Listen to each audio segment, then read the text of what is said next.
un romance que leí en otra ocasión aquí al río Guadiana. El río Guadiana, bueno, Extremadura, sabéis, tiene dos grandes ríos, los más importantes de España, Cáceres el Tajo y Badajoz el Guadiana.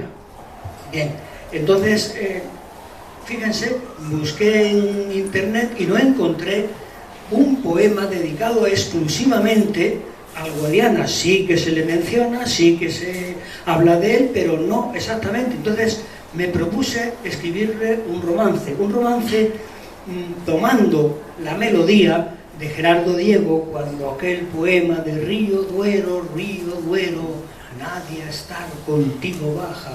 En esa melodía yo he hecho este romance. El romance es una forma métrica que ahora mismo está totalmente en desuso. No creo que la cultive nadie. No creo.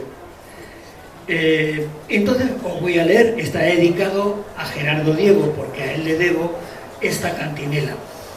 Romance de agua se llama. Río Ana, de padres dudoso hijo, cual son Záncara y Cigüela o lagunas silenciosas llamadas de ruidera, renacido por los ojos azulados y serenos. Oh prodigio natural, antiguo verso romano, con sencillez y armonioso, pero nunca ditirambo.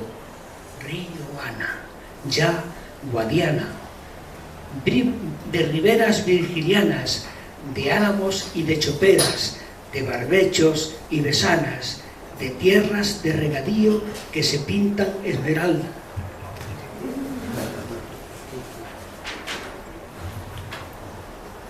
En vegas altas y bajas, de olivares y viñedos, sinfonía de encinares en las riberas llanas. Oh Guadiana, es manchego y extremeño por Villarta de los montes cuando por las hoces pasa. Dos puentes antiguos tienes, el primero el de Mérida y el más bello el de Villarta. Mudéjar de esbelta traza de la mesta trashumante, sepultado por las aguas del embalse de Cijara.